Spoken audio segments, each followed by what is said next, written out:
Hey kids, do you like wrestling? Well, we like wrestling too. We are Shake Them Ropes here on the Voices of Wrestling Podcasting Network. Myself and Chris Novembrino kind of doing a lazy river of wrestling criticism, going through the news and whatever happened in stateside television wrestling. And also, you know what? Sometimes we just like to watch old stuff and talk about that too.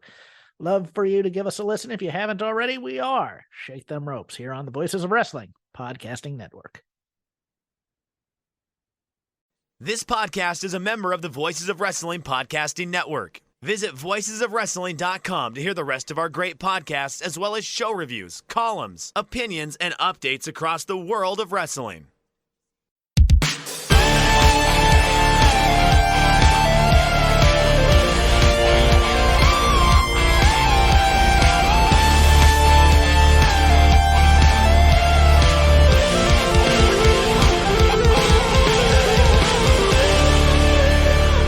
Welcome back to another episode of The Good and the Bad and the Hungee here on the Voices of Wrestling Podcasting Network.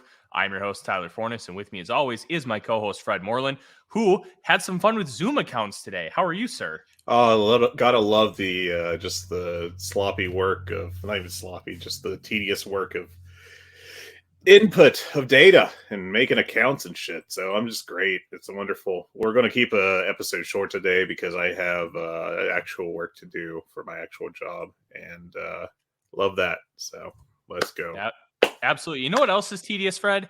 All this talk about Kenny Omega going to WWE. That is fucking tedious. We have to touch on it. There's been conversation about Kenny Omega potentially going to WWE and WWE wanting him, which of course they would. Kenny Omega is a top 5 worker, and like he's probably the biggest star outside of the WWE bubble in the professional wrestling world today. And I don't think that's really much of a hot take. He's huge in Japan. He's huge in the States. And everywhere he goes, he comes across as a megastar, except Mexico. But Mexico is very centralized away from any other markets, where if you are from the States, it's hard to get a huge reaction right away. Like the Young Bucks, everybody was silent to him. But that's also Mexico. It's also a AAA production, too. Yeah, it's a very different ecosystem in professional wrestling. And that's not a bad thing. It's just something you have to contextualize.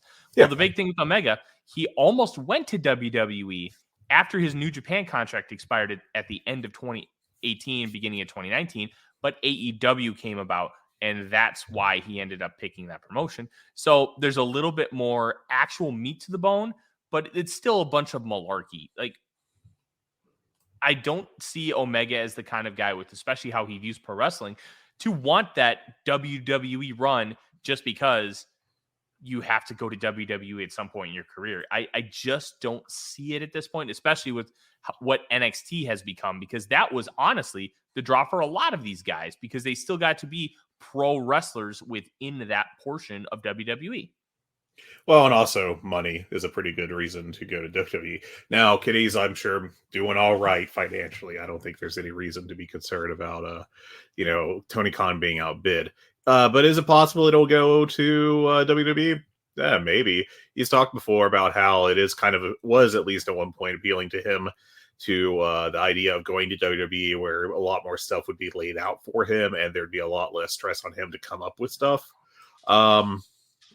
Look, I mean, it's not out of question that he'll sign with him. It's definitely not. But I think that what started all this was basically the Fightful report of WWE would like to sign Kenny Omega if they can, which is kind of like, me becoming a Cleveland Guardians reporter and be like, hey, I heard that if they could, Cleveland Guardians would like to sign Aaron Judge. I think that work out very well for them. And then everyone on the internet reacting by going, oh man, Aaron Judge is going to Cleveland. It's going to happen. I can tell you as a Cleveland fan, they will not spend that amount of money even for Aaron Judge. But yeah, I mean, it's just the echo chamber effect we've had over the past week is very stupid and silly. But I mean, it doesn't mean that it can't happen. It's on the table. If he feels, they'll negotiate with him, I'm sure. If for nothing else, Kenny Omega will get leverage from WWE on AEW for their contract offer and vice versa. And then it'll be up to him to decide which situation he likes will work better. But of course, we all know that it'll end up in MLW. And the world of MLW never stops. Never stops. I hate when Fightful does this. And I feel like I am the kind of person who can comment on it because my entire business is to draw clicks. Being with the Vikings Wire and USA Today, you're trying to find stories that will draw attention, but there's a line. There is actually reporting news and just trying to draw clicks based on something like that. Like you said, like, oh, WWE would like to sign Kenny Omega. No shit, Sherlock, they'd like to sign him. Let's actually be substantial with it. If there's nothing substantial, then don't write the piece. Like, it, to me, as somebody who tries to be a real journalist in this sense, I only want to write something that is substantial, has merit behind it. And you know what doesn't have merit? Saying, oh, WWE wants to sign one of the best fucking wrestlers in the world. To me, that's just hearsay. That's being a common sense individual. It's not actually reporting anything. It's not being newsworthy. You're not using any kind of journalism with it. It's, to me, that's garbage. And I don't, when I write stuff for Vikings Wire, it's okay. I hear from an insider that I wrote this earlier, that there was a report that the Vikings and Brian Flores are interested in bringing back Patrick Peterson. Okay.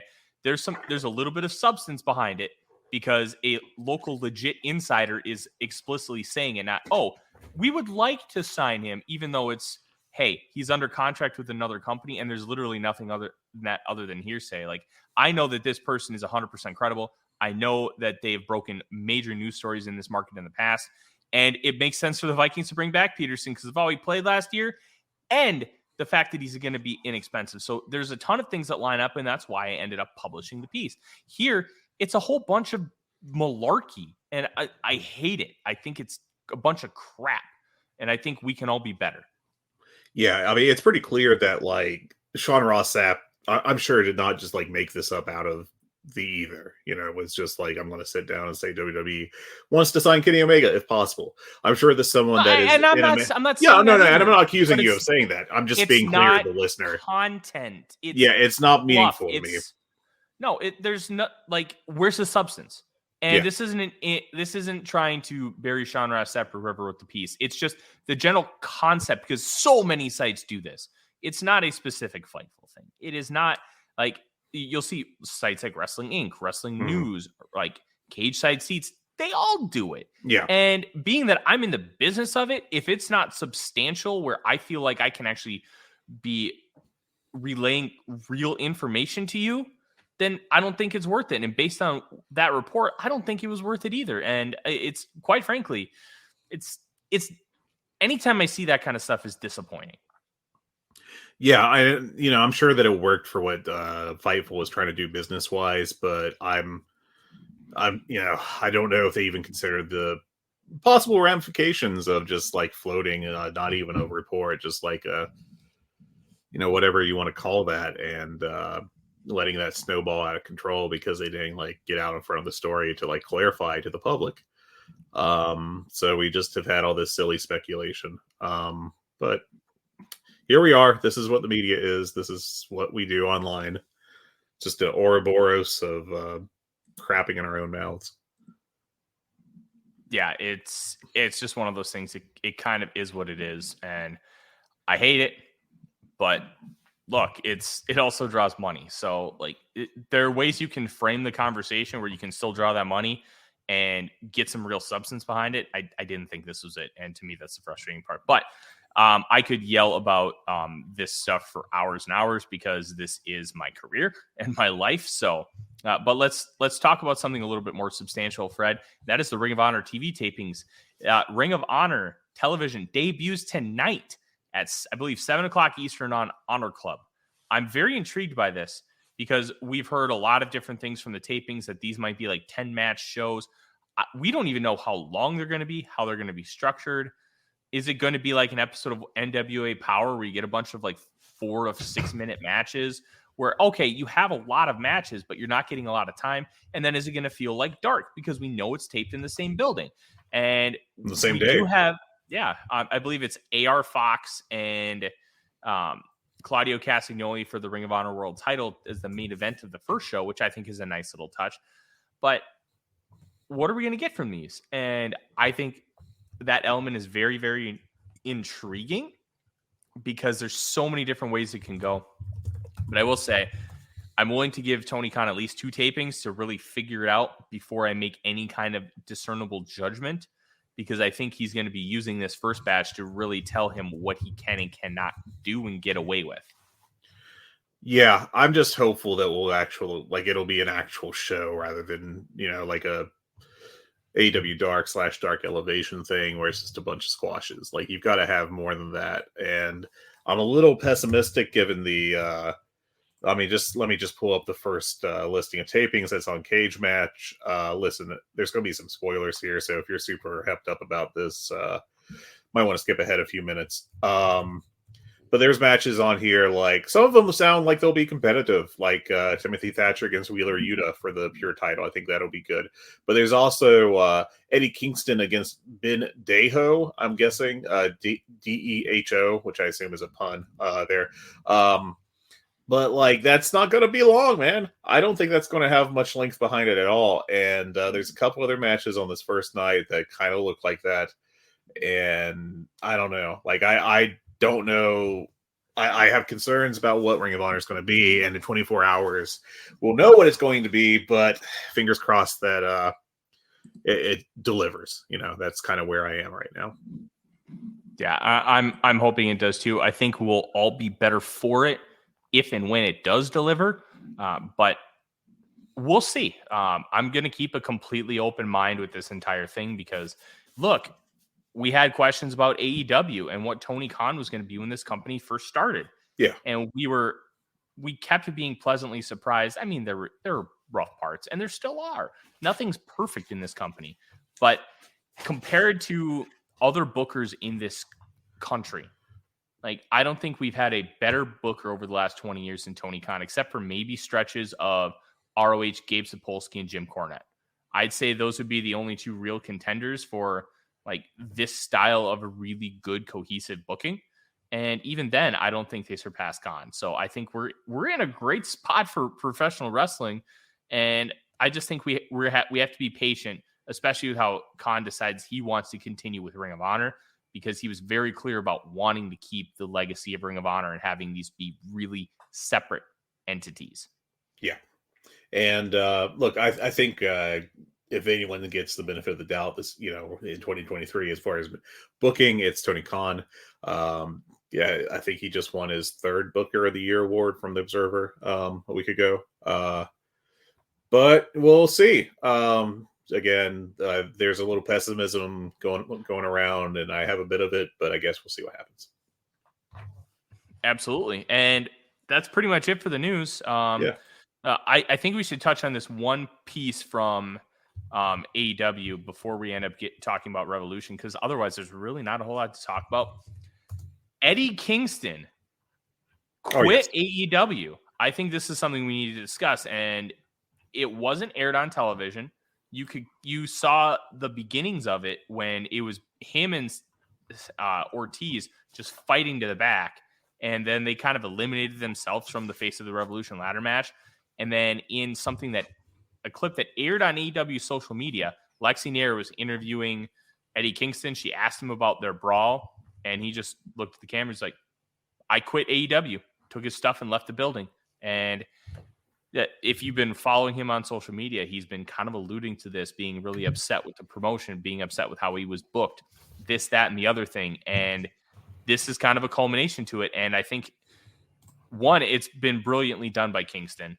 2, I think this means he's probably going to be full-time Ring of Honor, which honestly is going to be great for him. I would not be shocked if he beats Claudio for the title and they try to build this promotion around him, especially with, I think we're going to see Blackpool Combat Club, Dark Order in some form, feuding, and maybe that ends up leading to Blood and Guts.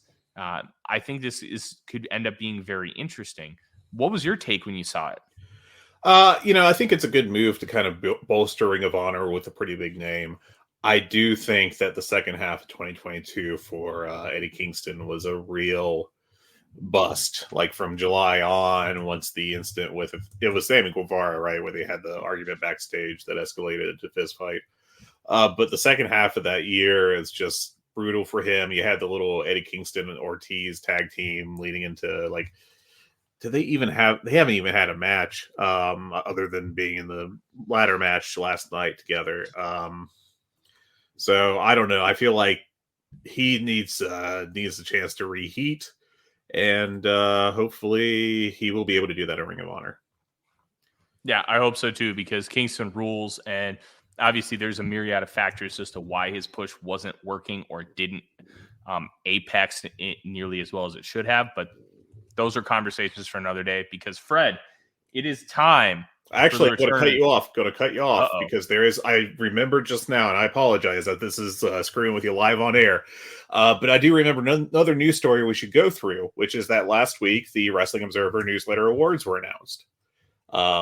As you can tell, I did not prepare a run sheet for this show, but we should probably run through that real quick. What do you say?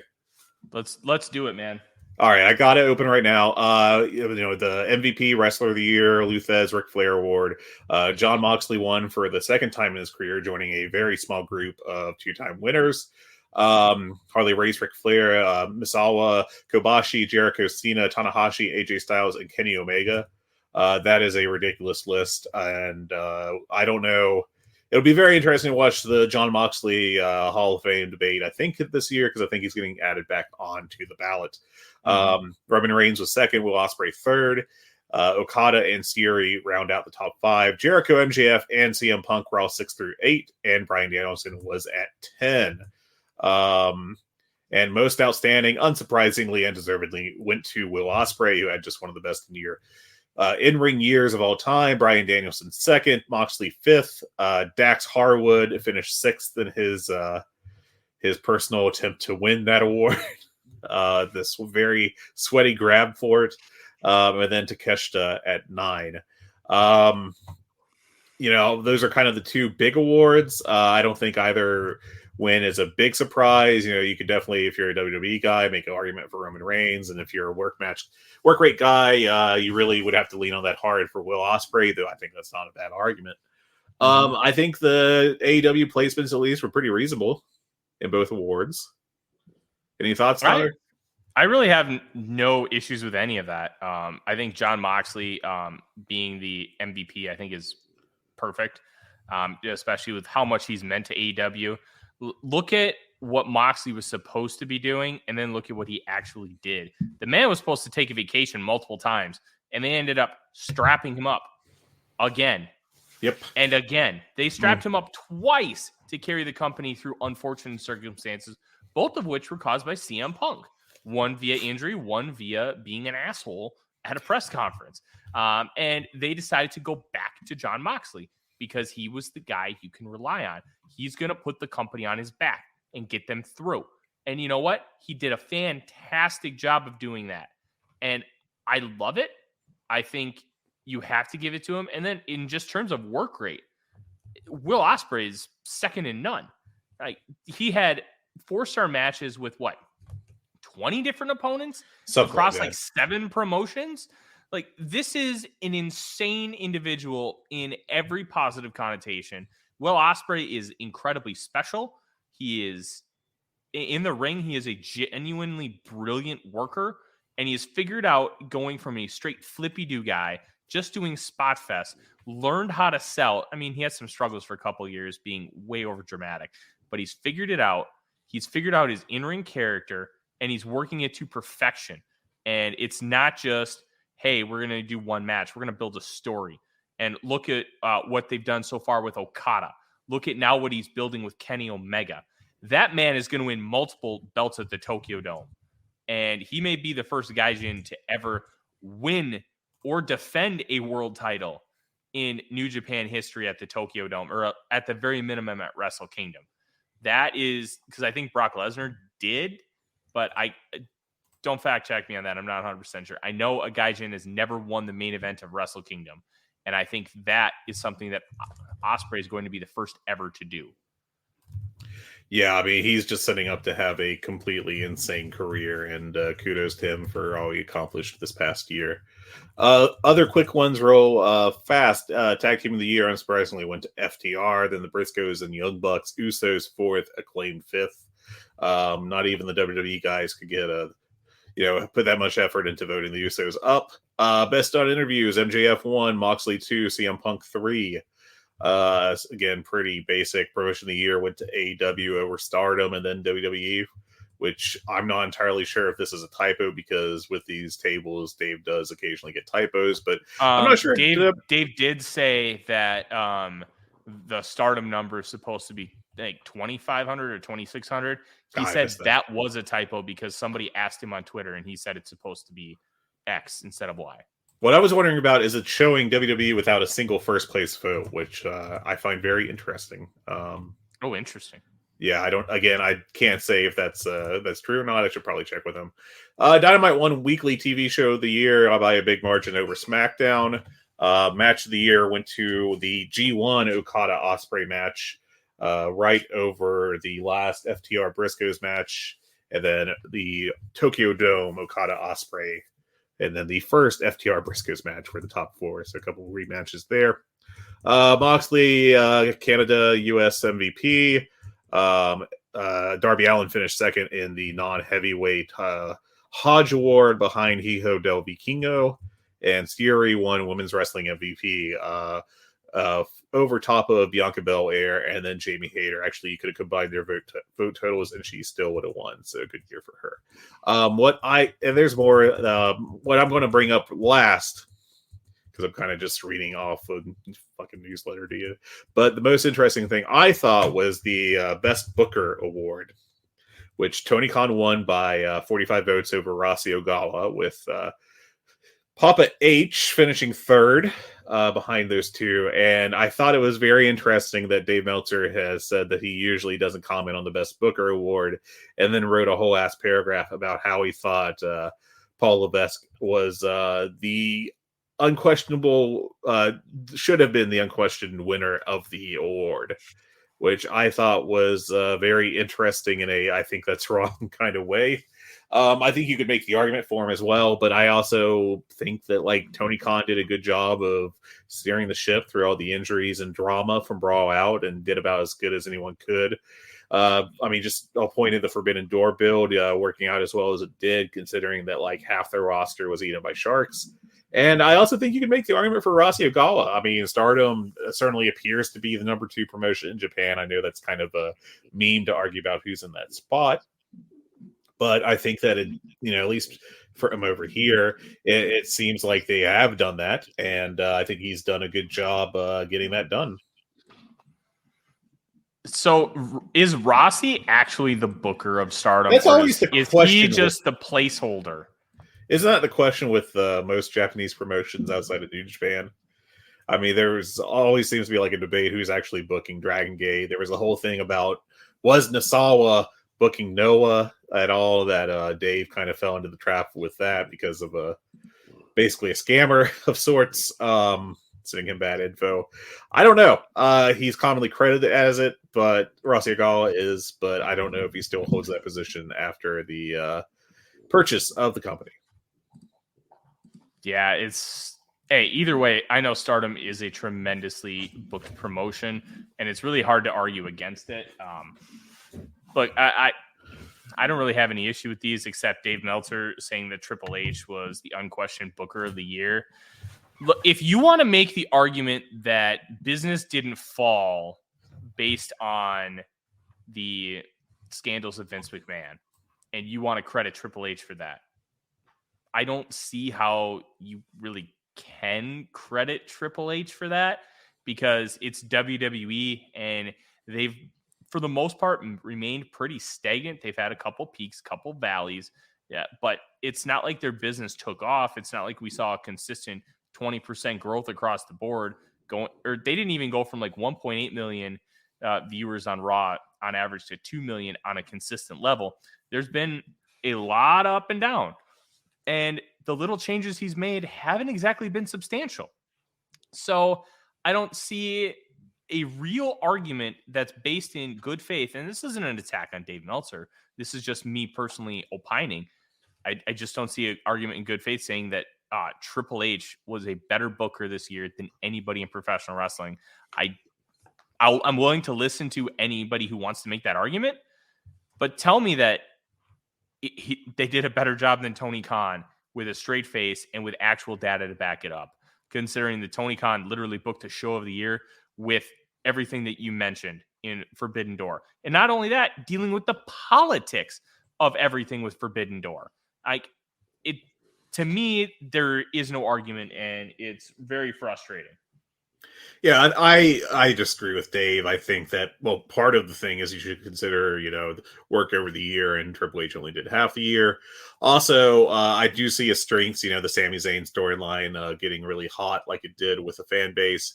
But at the same time, it's not exactly like it was a perfect record. I think the biggest criticism you could probably levy in terms of creative at Paul Levesque, outside of just kind of being very staid and conservative, is the whole Bray Wyatt return being a total bust. And I think he's lost all momentum that was there originally, which they had built up. So I think that's a big strike against him. But, you could make that argument. You could say WWE is the biggest company and they actually had a better year than they have in a while. And you could make that argument. I don't agree with it, and I don't think it's a great argument, but that's what it is. Anyways, I just thought that was interesting and worth discussing for a moment. No, I think it absolutely is. But the thing with the Zayn storyline is they just continued something that they didn't even want. And it wasn't like, hey, the Acclaimed all of a sudden got red hot. Tony was building them up for multiple years, and then he saw, hey, these guys are getting red hot. Let's roll with it. And then you had those great reactions from the crowd at both All Out and Grand Slam, and then it culminated with a title win, and they were still hot. It wasn't, hey, we accidentally stumbled into something. Let's maybe go with this. And then they didn't even pay it off. And I know you can't talk about the mistakes at Elimination Chamber for Levesque's case for Booker of the Year 2022, but I'm sorry. It wasn't like they had this brilliant idea with Zayn. It was supposed to be a couple week storyline that just evolved and evolved and evolved. I will say to their benefit is that for once in WWE history, recent history, they did not instantly see a storyline getting over and then decide to shut it down to stick to their original plan of not pushing that person in question. That is probably the best thing you can say about Triple H. Wow, what a ringing endorsement. I know, right? But hey, making the obvious move sometimes, it's still the right move and still worthy of hey, you didn't screw it up, congrats. Again, Not much of a ringing endorsement. However, I'm done with this shit. Tyler, I got the old thermometer out here. It's a little infrared one. I'm pointing it at things to see how hot they are. That's right, baby. We got a pay-per-view on Sunday. It's time for the heat check. Boy, am I glad it's not a rectal one. Let's get this over with. All right, so what we're going to do, like the last time we talked up previewed a pay-per-view, is we're going to go through the card, and I'm going to have Tyler share his thoughts on how hot he thinks how hot he is into this angle, basically, or this storyline, this match, the build. I'm very good at describing things today. I am a professional. On a scale of 1 to 10, 10 being that he is as hyped as possible, Mojo Rawley would look at him and say, that is entirely too hyped, son. And 1 is he is not excited at all. So we're going to start with the bottom of the card from Wikipedia on Revolution. We currently have 8 matches announced, and I'm sure that there's a couple others coming, but I'm not going to worry about those because they're probably on the pre-show or just the 7th match from the top. So let's start with Christian Cage and Jack Perry in a no-holds-barred match. Tyler, where are you at? 110. 6. I like that this match is happening. I really don't like that it's happening on this show. I feel like with the angle of Christian coming back, I feel like this is just a little too rushed. I think there's more meat on the bone. And to me, that's the frustrating part. It's not that we're going to get some type of culmination or evolution with the storyline. I think how they've gone about it in this portion of the feud has just felt a little rushed, and that's why I'm a little down on it. You can see what the finish is going to be a mile away, and maybe Tony Khan has something up his sleeve for a swerve, but it feels like at the end of the match or to actually win the match, Jack Perry is going to hit the concerto on Christian. They teased it last week on Dynamite. Christian ended up hitting him in the nuts when Jack was finally going for it. And then you had that weird promo this week on Dynamite where Jack was tearing up and they kept showing a little video montage of the concerto. And I think this is going to be a really good match. I just wish that the build in this segment of the feud was better. I just don't think it has been. Fair enough. I like the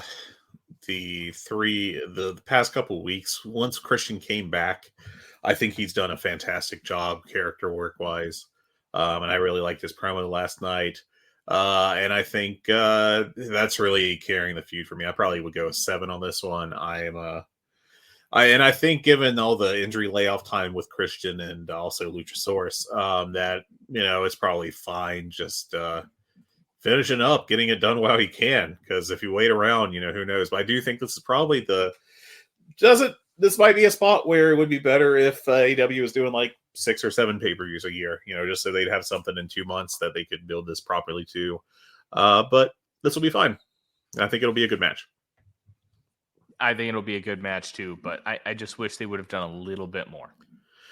Speaking of short builds, let's talk about the House of Black against the Elite for the AEW World Trios Championship. 1 to 10. Tyler, where are you? 7. And really, I really don't care about the build. House of Black shows up and they kind of tease that they want the Elite, and then they make the challenge, and then they show up and beat the living shit out of them this past week on Dynamite. This feud is built. I want those titles. You have them, and we're gonna beat your ass for them. It really feels that simple. The spooky stuff has basically just been the lights go out and they go kick ass. And I've wanted to see these teams wrestle really ever since House of Black kind of came into the company as a unit.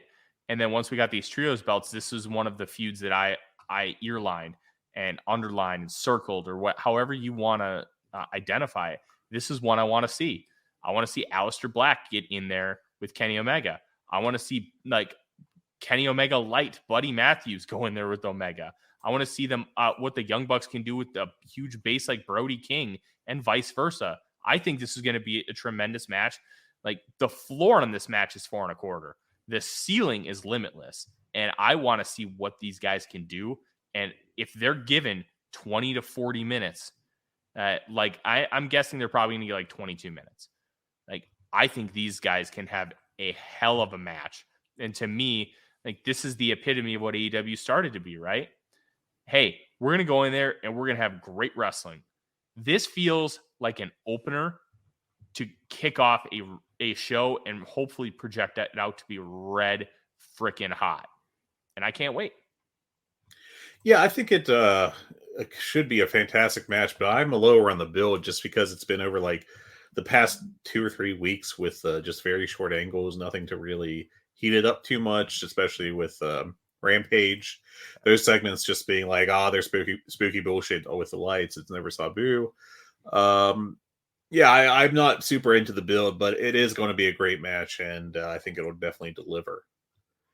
Next, Tyler, we are looking at, for the AEW Women's World Championship, a 3-way match with Ruby Soho and Saraya challenging Jamie Hayter. I'm at a 5.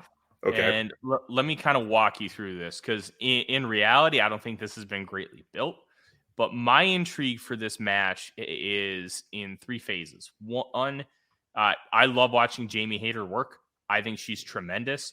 She's got a fantastic physique as far as being a tremendous professional wrestler. She is very muscular. She's got a tremendous look. Her gear looks awesome. Just the whole package of Jamie Hayter, I just absolutely love. I think she's the best women's worker in North America, and I think the only one that could give her a run for her money is Mercedes Moné, and we saw that at Battle in the Valley. I just love watching her wrestle, and I think she's got 2 interesting opponents. Saraya, who I'm very interested to see, she's in a big spot in a non-tag match. How is she going to handle this? Is she going to show any growth or evolution from her entrance to the company, which was incredibly shaky? Like, she has not worked a lot as a professional wrestler since she came back and joined AEW. How is she going to look? How are the interactions with her and Hayter going to be? And then you have Ruby Soho, who is a stalwart worker. She's she kind of works to the level of her competition. I think is the best way. She's not going to carry a match, but she's not going to drag one down either. So I think her interactions with Hayter are going to be great. I'm very curious to see what her interactions with Saraya are going to look like. Are they going to be really sloppy? Are they going to be clean? Like, I think the ceiling of this match is 4.5 if it's put together well and everybody works really hard. I think the floor of this match is 2 stars because it's a 3-way, and this could go really off the rails with some of the performances we've historically seen with both Saraya and Ruby Soho. But the real intrigue for me is, how does this feud with this female NWO versus the AEW originals go? Where does Ruby Soho lie? Like, some of this has been really bad, but I'm still intrigued because I think that there's an end game, and Tony Khan's just been dragging his feet. And I think we could see something here at the end of this match. And that's why my intrigue is as high as it is. There's a lot of moving parts and components here, but we could end up with something either really bad that we get to bury or something pretty special that we get to talk about and are pleasantly surprised. Yeah, there is a lot of variability on this one, but it will be really interesting to see where it falls. I'm not super positive that it's going to work out well, but I guess we'll see. I do think that there's a lot of questions in my mind what exactly they're going to do going forward with Saraya. Just because there's so much, I'm not even sure she's been doing a great job. I feel like this heel turn has been very much a attempt to bail it out. And yeah, I mean, I guess we will see. Next up is banned from ringside, the Jericho Appreciation Society in the singles match between Chris Jericho and Ricky Starks. Okay, so I want to point this out. Did you notice that it's not an everybody banned from ringside match anymore? It is now just the Jericho Appreciation Society. Did you catch that, Fred? I did not. Do you think some hijinks are going to come from this? Watch it be Action Andretti.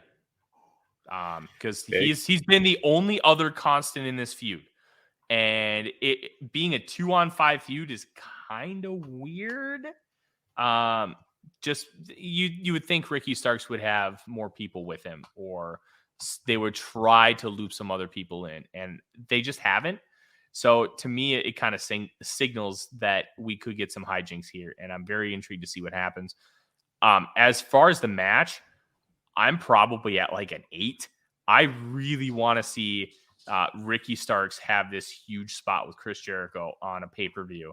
I want to see what kind of match they build. I want to see how Jericho tries to elevate Ricky Starks, and I want to see that Ricky Starks shine, because I think, look, we've talked ad nauseum, and a lot of people have, about, oh, you don't get anything from a Chris Jericho feud. Bull fucking shit. Ricky Starks is a damn mega star at this point, and I think that we're going to start having conversations about, should he eventually take the belt off of MJF, and when he should be a world champion, not if. And that is if you're not already there, because I think he's a future world champion, and you can just see it. The in-ring work is really catching up to his charisma and what he's able to do on the mic. And Jericho really comes out with these big spots and does a great job with it. And I'm very excited to see what happens.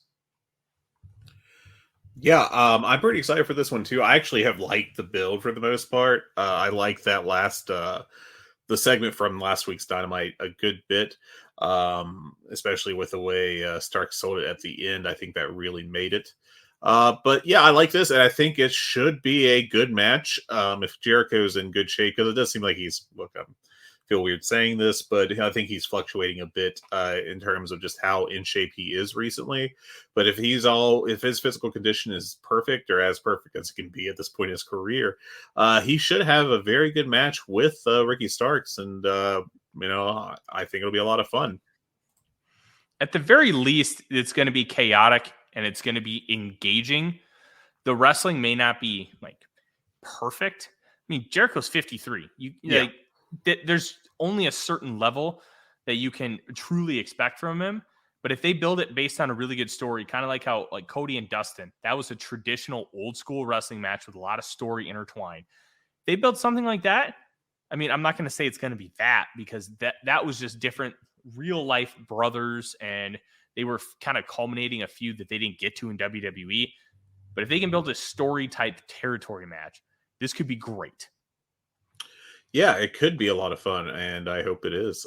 He also, I mean, he still has a great mind for the business, Jericho does, and I think he's going to have some very interesting ideas for this. I do think I had not considered an Action Andretti heel turn to join the Jericho Appreciation Society. I don't know how I feel about that. Honestly, I don't think I like it, but at the same time, I don't know what Andretti's direction is going to be after this. I feel like it probably would mirror the Daniel Garcia storyline that we had a little too much.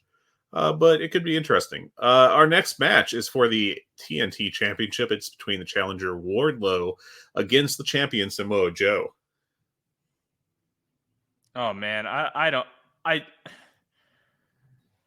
genuinely don't know how I feel about this. The build has been both great and really bad.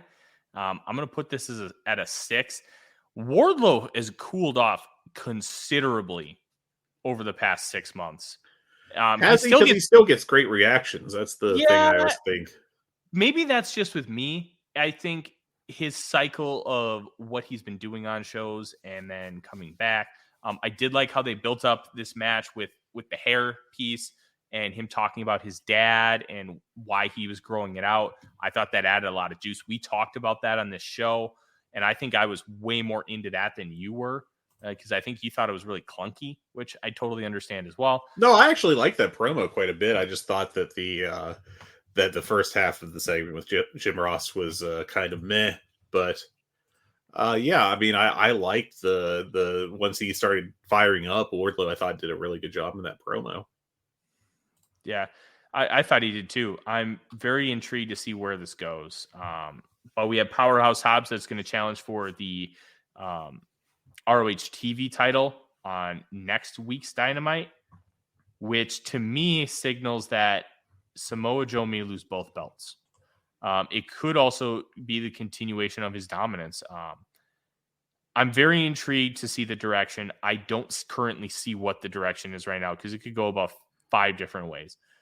So I guess I'd put it at about a 5. I'm not super thrilled with everything they've done with this build, but they've done enough to keep me engaged.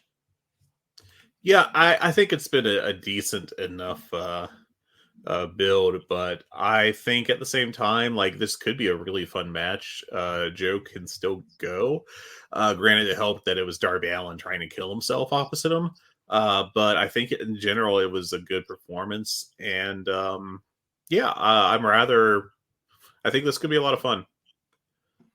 Next up is Adam Page and Jon Moxley in Texas Death.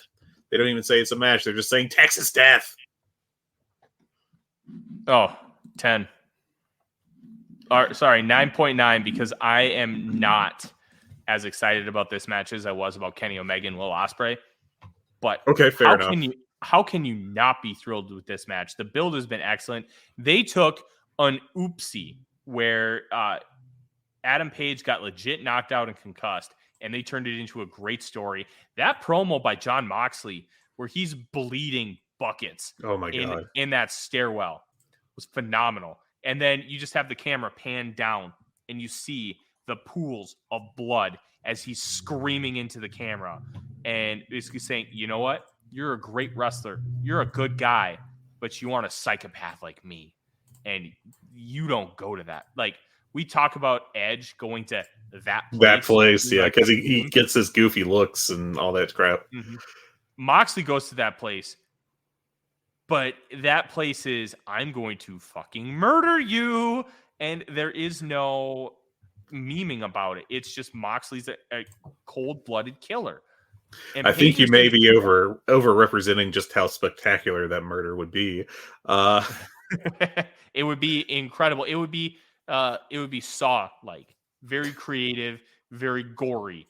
But this is going to be incredible. Can Adam Page, who I know I was listening to the Dynamite review by Joe Lanza before we ended up starting to hit record. And one thing that he said that I found interesting that I hadn't really considered, the Texas Deathmatch might be becoming Adam Page's thing because he's had a few of them and he's won them all.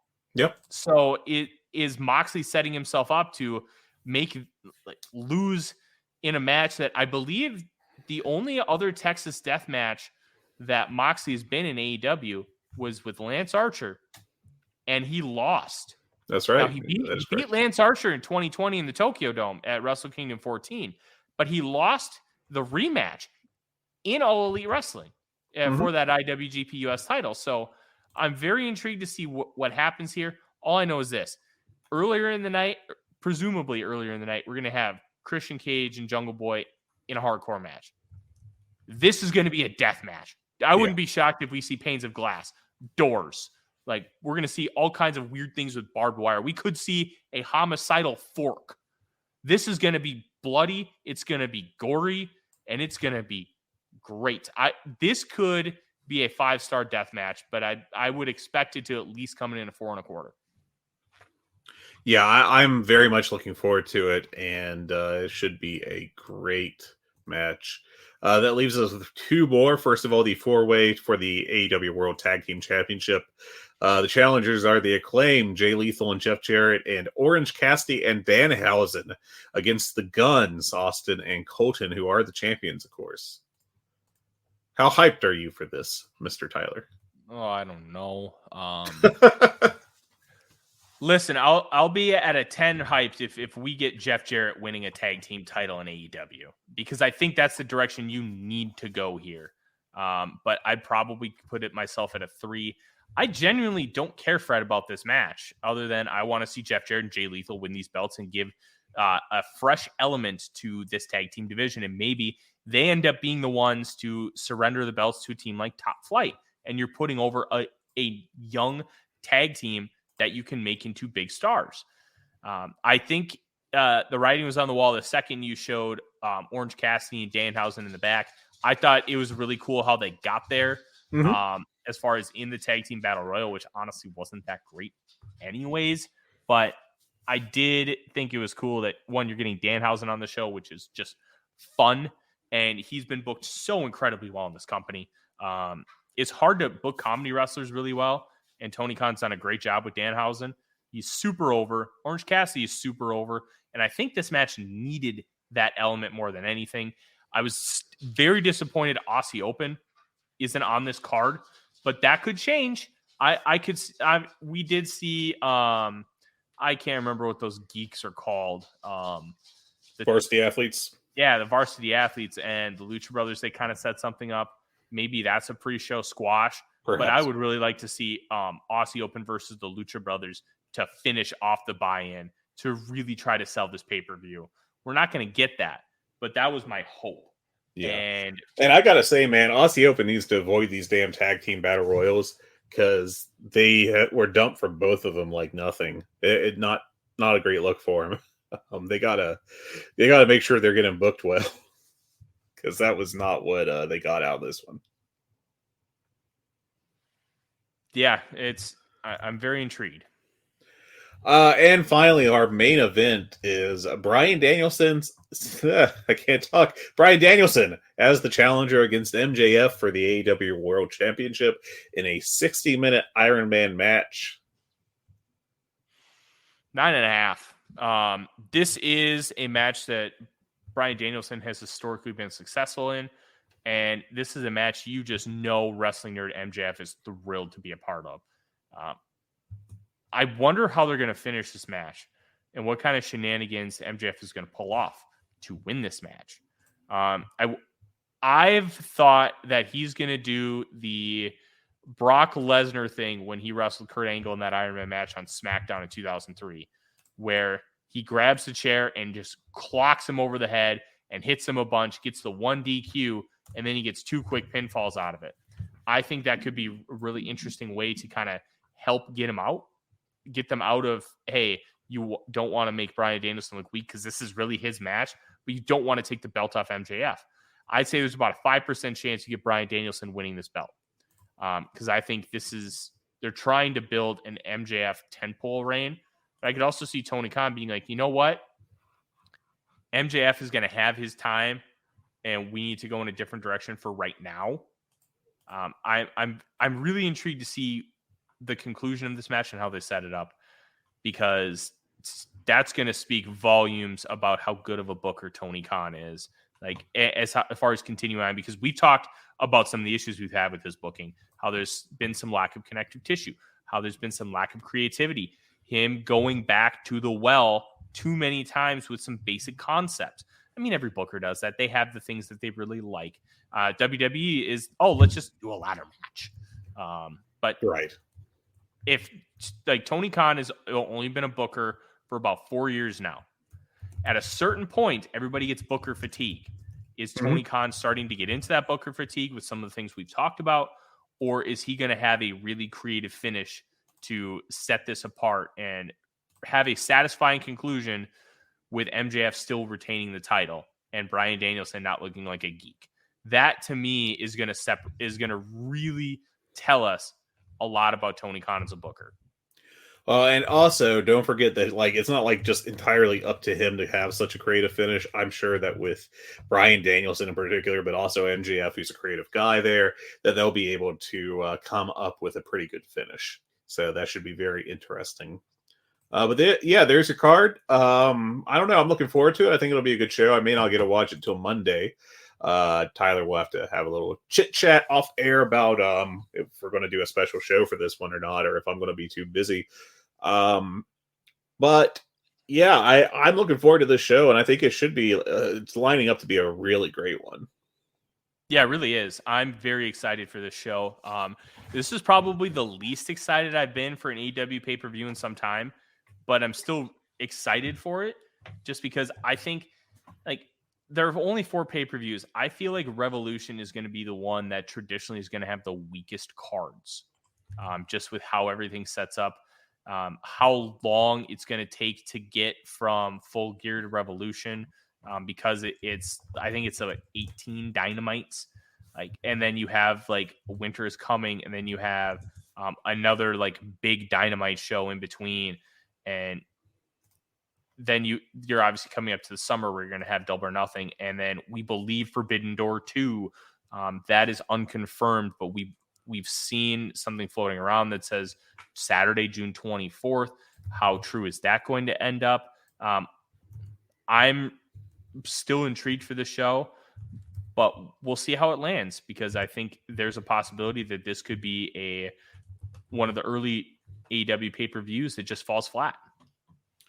I don't think so. I think maybe I think there's room to criticize the bill. It has felt kind of uneven at points, but when I look at these matches, for the most part, I am pretty hyped to watch most of these. The tag team championship match is whatever. It almost feels like a pre-show match, to be honest. But I think that just what we've got on this card is generally, I think the builds have been pretty good. And I think that they'll definitely deliver in terms of match quality.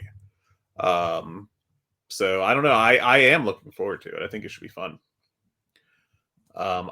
We have one mailbag question that I'm going to get to in a second, but first let's just run through some quick Rampage and Dynamite thoughts.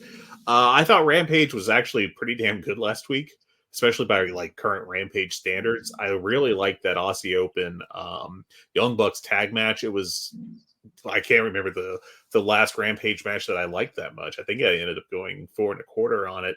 And I also liked the Action Andretti Sammy Guevara main event. I thought it was pretty good, 3.5 stars level. If you have got time, you should check it out kind of match. But again, by Rampage standards, that's that's nice, to be able to get both of those on the same show. And so I liked it. I thought it was a pretty good episode. I'll be honest, I didn't get a chance to watch Rampage. Tyler, you and your foosballs. Yeah, you know what? And your work. And I need money to live. The second we're done with this, I'm actually going to turn on NFL Network right now. I need to watch the Combine. The NFL. Who watches the NFL? That's not even a big deal. Oh, you know what? It's only the highest grossing sport in the fucking world. Yeah, sure. They all say that, I'm sure. Yeah. Football. Jabronis. I'll tell you the real sport. Professional wrestling. was going to say Scrabble. Yeah. Well, I get to watch defensive linemen and linebackers do drills and run the 40-yard dash. So, woo. It's cool. Hope you have fun doing that, to be honest. Okay, so Dynamite last night I thought was a good show, not a great show. I thought the best thing on the show by a wide margin in terms of match quality was the Face of the Revolution ladder match. I thought that was pretty darn good.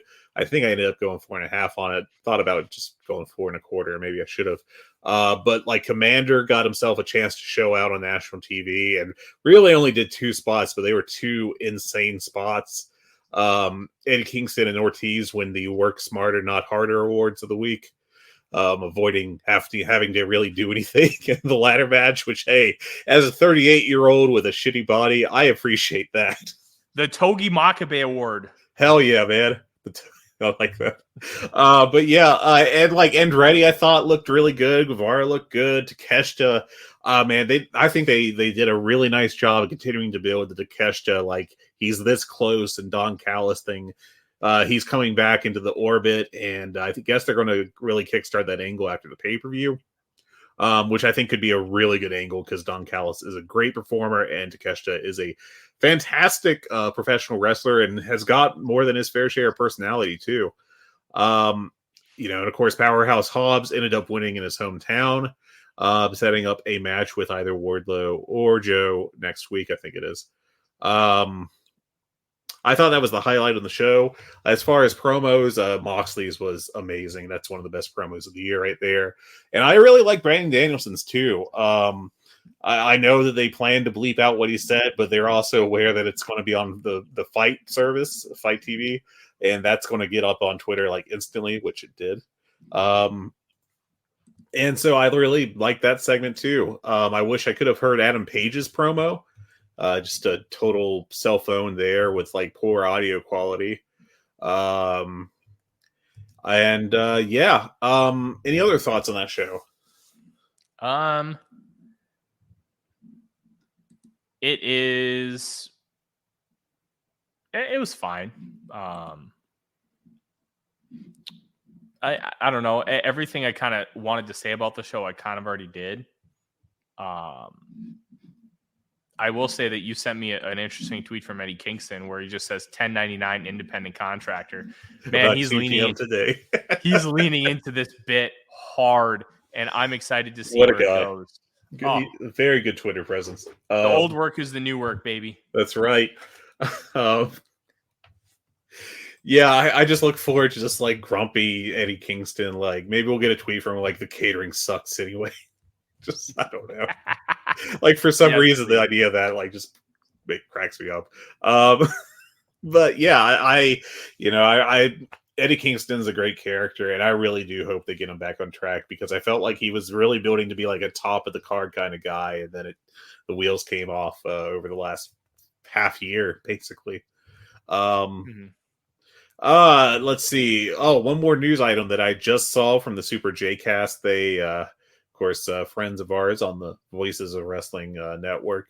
They reported that Jay White's contract with New Japan has expired. He is set to leave the company, and also everyone they have spoken to is convinced that he's going to WWE, as they say, to sit under the Shawn Michaels learning tree.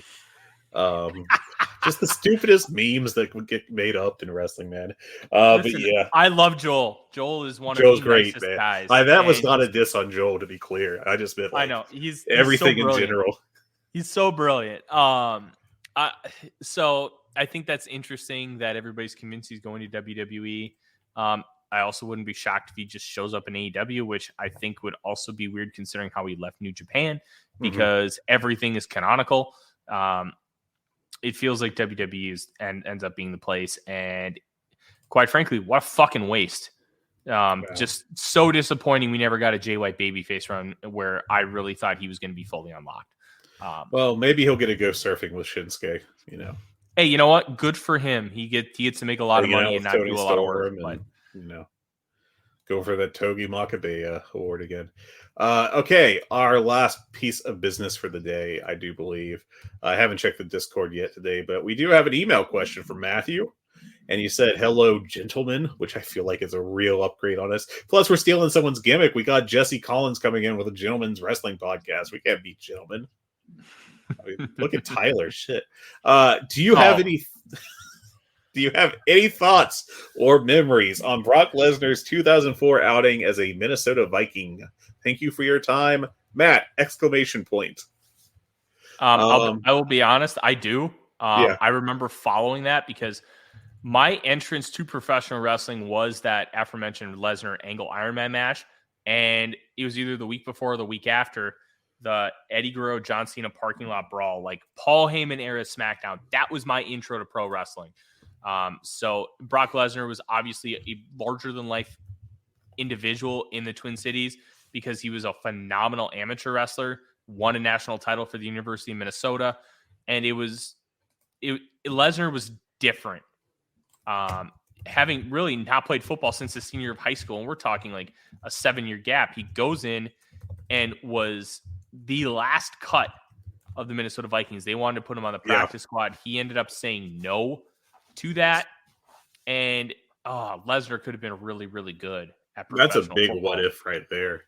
Mm-hmm. Because Fun fact, I don't know if I've told you this, but multiple WrestleMania main events have come from former Vikings defensive linemen.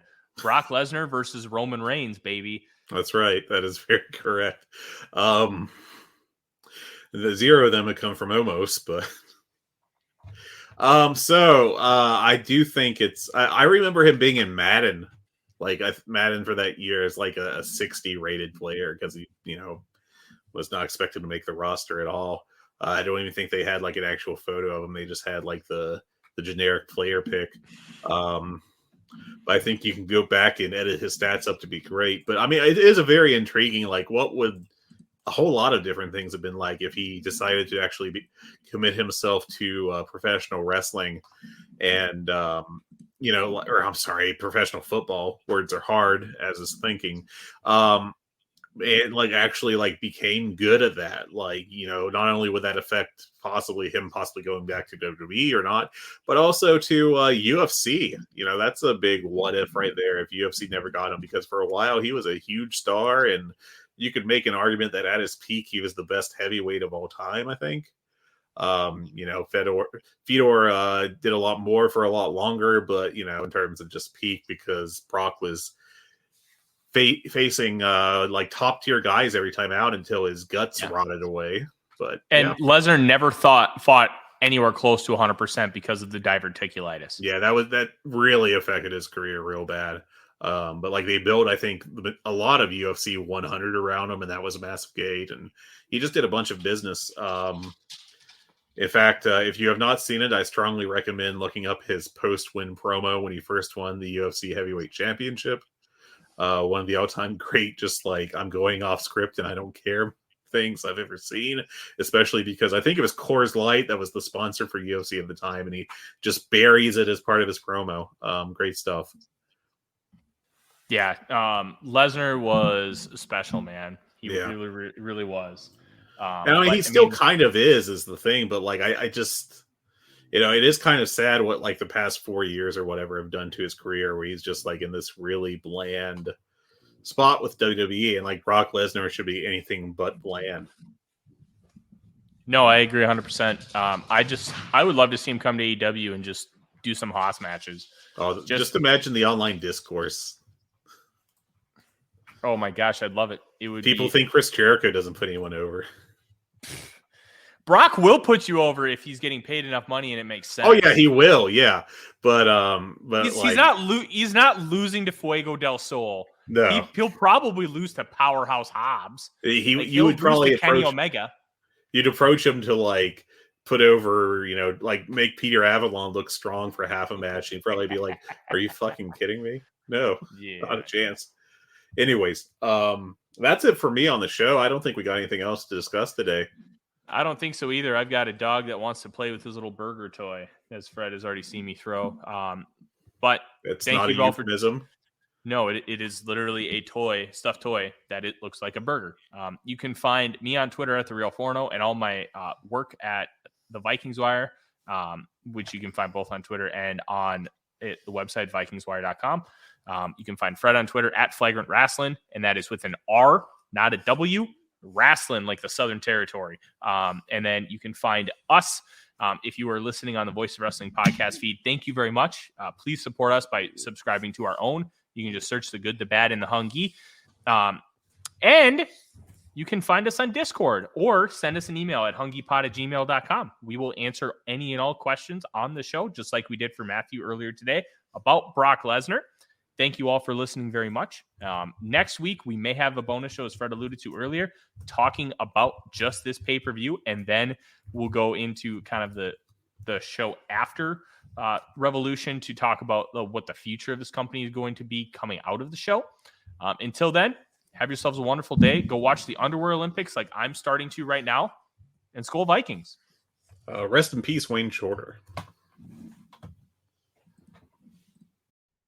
Hey kids, do you like wrestling? Well, we like wrestling too. We are Shake Them Ropes here on the Voices of Wrestling Podcasting Network. Myself and Chris Novembrino kind of doing a lazy river of wrestling criticism, going through the news and whatever happened in stateside television wrestling. And also, you know what? Sometimes we just like to watch old stuff and talk about that too. Love for you to give us a listen. If you haven't already, we are Shake Them Ropes here on the Voices of Wrestling Podcasting Network.